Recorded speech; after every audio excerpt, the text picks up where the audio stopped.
is home to the team with the best record in the NBA. The first time in Rocket history they've been able to say that at the All-Star break. They're also riding a 10-game winning streak heading into tonight's game. All the players that you could say need rest, it's Jimmy Butler, given the minutes he played, as you pointed out. With some pieces that have such little playoff experience that they want to go against Oklahoma City. I don't think anybody does, as Capella gets the in rebounding at close to 6 per game. Harden finds Ariza, and he hits a three. On the season, averaging 3 threes per game, a career high. It seems like everybody's having a career year playing with Harden and Paul together. There's Towns from out over the last 10 games during this win streak. Harden is at 33 points per game. Wiggins, as you see, the athletic. Winning games right now in the absence of an all-star John Wall, and the elevation of Bradley Beal's game has been so significant to their success. Butler drills a three, his first miss, and P.J. Tucker out of there with it. Harden got bumped by Butler, and the ball ends up in the hands of Harden, contested by Gibson, and Harden couldn't get that one to go.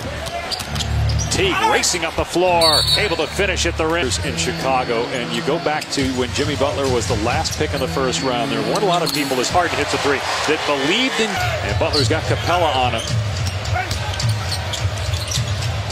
Here's Wiggins for a three from the corner, and it's good. Minnesota's gone cold after a hot start, but they get another opportunity. They got 4 shots at the rim already in this possession. And Crawford buries it. Ryan Anderson rebounds. Harden always looking to push the tempo. Blows by the defender and gets to the rim again for his own. Here's Butler guarded by Joe Johnson. Butler with 8 points. But he's missed 4 in a row, fakes the pass, and puts it in off the... Right, just sizing up the defense, sort of getting where they want, and then the power at the rim. Anderson lets it fly and drains. A minute to go here in the opening frame in Houston. The Rockets 44-13, best record in the NBA at the All-Star break for the first time in their history. 14 the last time these two teams met. Crawford trying to shake Nene, puts it up and buries it. Field goal attempts from 3 than 2. What if they get an unbelievable streak in that instance? Well, you know, what if Draymond Green loses his mind? About that, he would say fatigue set in. You've got multiple playmakers. This guy with the ball in his hand, he's pretty good. And oh, by the way, Paul here, working on Teague, fires to Ariza. Off balance, Ariza gets... What I wonder, Dave, is there a fundamental change now in the structure of college athletics? And I mean that relative to, as another... And rebound by Wiggins. Well, and you know that this is just the start. There's more to come, obviously, as Wiggins... Right now that have had their names dragged, yes. But there will be more to come. That basket by Wiggins ends a 5-minute drought without a field goal. And Chris Paul, who's playing this second quarter with James Harden on the bench the whole time, and has got 4 points here, a couple of assists. Teague no good, and Towns with a good block out. Has 4 rebounds and 5 points. Teague racing ahead of the pack. Another layup for Jeff Teague. I'll say this too, which would match Utah for the longest active win streak in the NBA. Ariza bricks that one. Look at Capella though. Really worked on that offense off the side of the rim. Nobody picks up Harden. That's a mistake.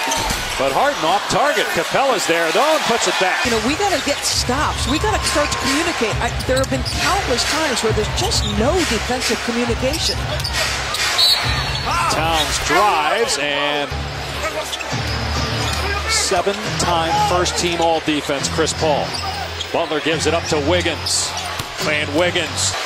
Boy, Capella got off his feet. Touch passing by the Rockets here. Ball moving a little better on this possession. Tucker didn't want to shoot it. Harden. Wiggins tries to answer. Short. Long rebound to Chris Paul. Numbers if they hurry. Great look to Capella for the stuff, and the Rockets in front of it. In the playoffs, going to 8 guys, maybe even 7. I think I've got 9 with this group, and that 9 is going to depend on the offensive end. Rockets held them to 29% shooting in the second quarter, so got to get cooking here offensively for Minnesota.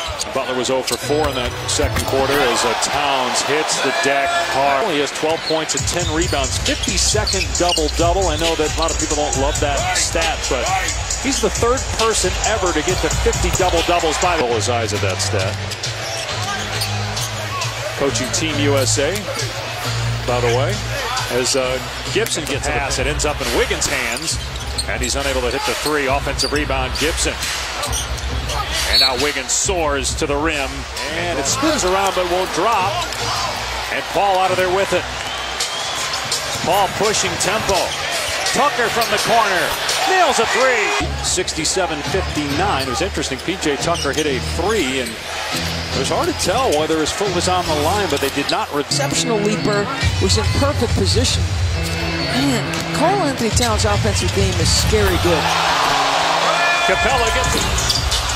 Harden 5 of 17 and 2 for 8 from the floor. Joe Johnson showing off. Still have something left. I understand what I'm up against with playing time or not playing, but I'm here to help out. This is the team I wanted from the start. I didn't even have a conversation. Paul, playmaker, efficient, shot maker. Joe Johnson, late game shot maker. More options. And you got 4 or 5 guys you can throw at Durant in a series. Keep running, keep running, keep running. No, the Rockets have held Minnesota as Anderson. It's like that's hand-to-hand combat for both guys. How is that against Towns?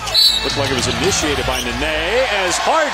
How many guys? There's a long list of things you've got to deal with James on the offensive end. You're guarding them, right? Butler takes it away from a couple of Rockets, and Gibson throws up an air ball. And Jimmy Butler is still down, holding his right knee as Harden gets it.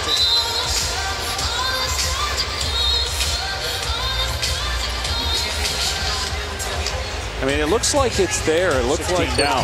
Shot clock down to 1. Here's Crawford. Wiggins hustles, and excellent passing by the Rockets, and Joe Johnson basically strong and capable on the box. Nene's giving him good minutes tonight off the bench. Here's Crawford trying to answer, and he does. But they've held Minnesota under 40% from the floor. Well, they're outscoring the bench. Out. Rockets shooting just 30% from behind the arc in the game. Teague, nice look. BL.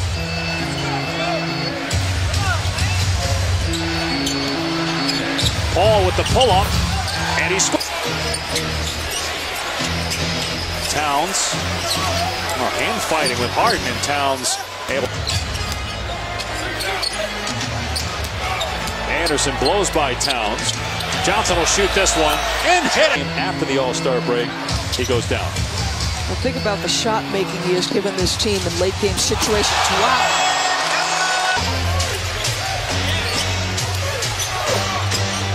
Towns fires to Crawford, and Crawford gets down. And another mismatch in that instance.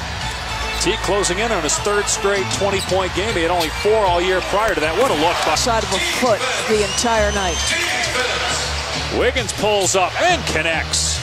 There. In fact, Lucas will take a basketball, put it right by Capella's head to get the proper shooting stroke as Chris won game all year. Right, that's exactly right. That was at New Orleans in the game that DeMarcus Cousins actually got hurt in the closing stretches of the game. Am I swaying you to my... Wow. Again, it's just after... We were here for Game 3 last year against San Antonio. And I know this is a different... 24 games left after tonight for Houston. 13 of those will be away from Toyota Center. Great look to Ariza. Ariza with the steal. And a turnover. Shabazz Muhammad. 14 turnovers to 10. Yes. And I think Golden State, as Muhammad gets up in Angeles. Houston will win its 11th straight game. The Rockets, as Harden is late as they hit the road for 3 in a row. Wolves fall to 36-26, but they may have lost more with the injury to Jimmy Butler.